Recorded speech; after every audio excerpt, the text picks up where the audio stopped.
show of hands, ladies in here. We got any Justin Bieber fans? King? I know King. He's a Bieber believer.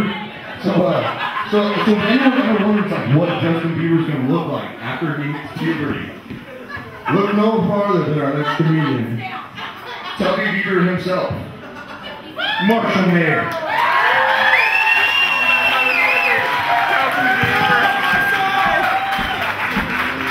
Thank you very much, John. Thank you for stealing my line. Tubby Bieber, what the hell's that? Give it up for Tubby Bieber, everybody. Testing out the quarter-inch plywood. There's been kind of a bit of talk about babies tonight, and I want to get it out there. I fucking hate babies. It's not that just don't tell me that they look like their parents when they're first born, you know, with their little red, crushed-in heads. They look like they've been tortured in a sauna for 2 hours. I don't hate them because of their appearance. I'm just more or less jealous of babies. You know, I used to be one. I know the freedoms that they have. You can run around with your diaper, just shit or piss wherever you can, and your biological butler just comes and ties you up and gets you on your way. But they can just act totally unconscious of other people and their feelings. You know, they can do whatever the fuck they want. You know, I just want to be able to try someone's horrible food sometime and just spit it in their face. You know, like have an ugly person that won't leave you alone and just start crying and shrieking. And no one's feelings get hurt because you're a little baby. You don't know any better. But really, I don't hate babies so much. It's just that they always are stealing all the best breast shots. You're just about to get a 45 on the breast, and in comes a shrieking, crying belly mutant, just stealing your shot at the last second. And it sucks because breasts are amazing. They're captivating. Women have this anatomical power that men just don't have. You know, our gender's answer to breasts is balls. Those itchy, sweaty, hairy things. I mean, maybe if they're up here by our neck, you know, maybe doll them up with a little glitter, flexing them up with like a bandana. They might be a little cuter. But I still wouldn't really get us anywhere, you know, they're still ugly. And it's crazy because, you know, one woman could stop an army of men on a dime with one good titty. I can't even get a glance out of a group of senior citizens with these.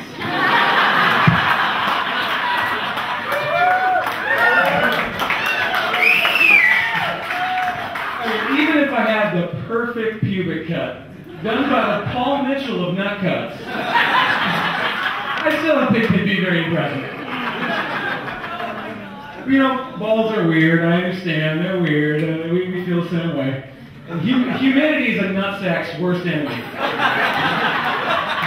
I mean, imagine if you can for a second, ladies. Both your tits are stuck to the inside of your armpit. All day long. And that's a day at work for us.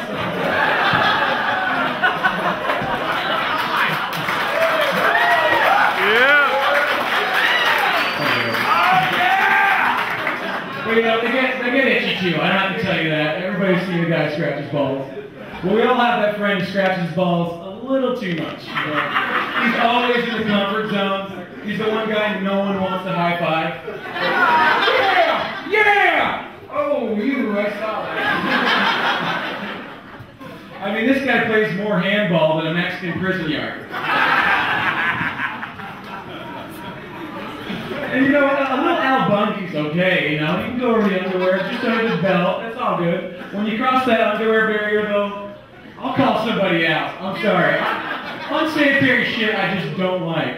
And it's not like I'm some kind of nut touch detective or anything like that. But you know, hours could go by, and I remember that hand's unsanitary. And I'll scream some shit across the room like, "Don't cut that cantaloupe!" That's juicy fruit. You don't eat that shit. But it's funny how it's like a double standard for women, you know, like they can't really do that. They can't. The hands in your pants, you know, it's kind of like a guys only thing because we were grossed out by that a long time ago, so we invented creams. And we named them things like Vagistat, because we wanted that shit handled stat.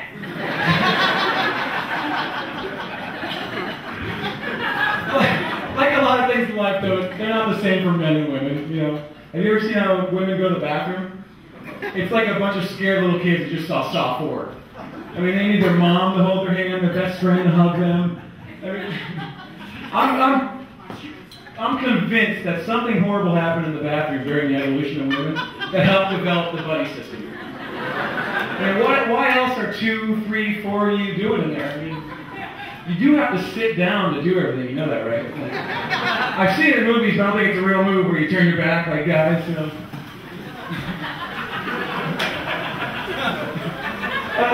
I can see the need of a buddy at like the Highway 26 rest stop, you know. That place is fucking creepy. I'd rather take a dump out at Battery Russell of Fort Stevens than that horseshoe tunnel. That place.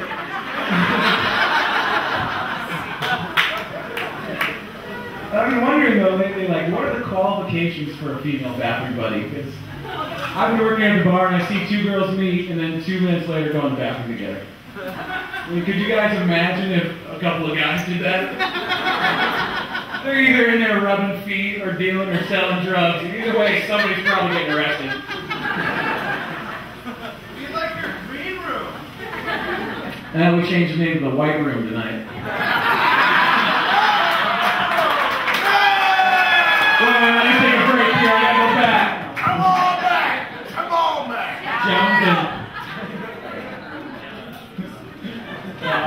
But I've been noticing I've been getting a little fat lately. It's depressing for other people. I'm okay with it. And it's funny how it takes like 6 to 8 months of getting fat to realize that, hey, I'm fat now.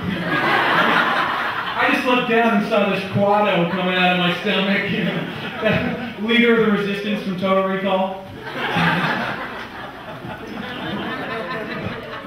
I hope you guys saw that movie. Because I was going to bring up a chick with 3 tits, but I didn't. But it's funny because there's nothing worse than a hairy guy who's let himself go. I mean, it's hard enough to be hairy and sexy, but when you drop trout and your ass looks like the back of Seth Rogen's head, it's hard to impress. I just tell my friends I've been training them, you know, like, training for what? Oh, just Biggest Loser. How do you train for that? Oh, tranquilizers, Doritos, Pepsi, whatever. Just sit down and eat, that's all I gotta do. Like all things that go awry in life, you know, it's all about how you're lazy about some shit and you just let it go. It's like my friend who uses Febreze as like a cleanser. And this guy thinks he can turn a crack den full of dead cats into a peach summer afternoon. You're like an apple cinnamon bun cake. The only problem is the Febreze smell goes away before the dead cat degrades and the shit smell fades. And you're stuck in this toxic dump with a hint of cinnamon. There's nothing worse than like coming into a room that's been Febreze and realizing the smell as you walk through, you know. You open the door and you're like, ah, peaches. Summer.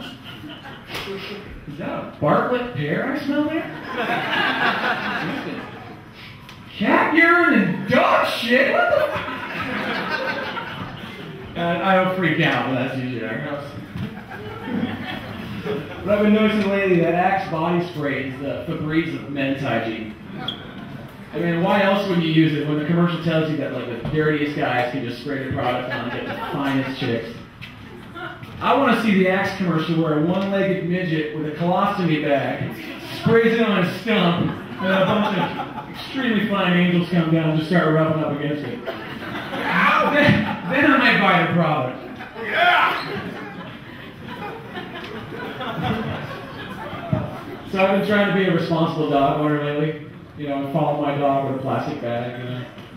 And I've realized that people only do that to make you think that they're clean and respectful. Just wait for the day that that dog dump isn't quite the stiffest. Steve cleans that up. I just got rid of the whole step and I carry around a plastic bag with a hole cut in the bottom of it. So I just pick it up and Ooh. So I'm already aiming my dog's dumps at neighbors I don't like. So I saw one of those smart cars out the road today. And I was thinking to myself, those are pretty smart, you know? Probably get 55, 60 gallons, or miles a gallon, you know? Pretty smart. But then, like, an accident happens, and it's the dumbest fucking car to possibly have. I don't think the license plate's supposed to hit you in the back of the head when you get in an accident. You gotta, you know, gas is so expensive, you gotta make safety cuts like that, you know? People just gamble their kids' lives in those cars. I mean, you see how many 4x4 trucks are out here? But it's all about gas, and I want to address this one point that why in this country, the one commodity we purchase in a tenth of a penny is gas. Like, they just have to lie to us about getting to the next cent, you know? It's total bullshit. And I mean, try going to a gas station sometime and just blow a gas station, I mean, blow the mind of a gas station by asking for a gallon of gas and your exact change. And don't leave that motherfucker till the guy produces a tenth of a penny. Alright, well, thanks a lot for coming out tonight, guys.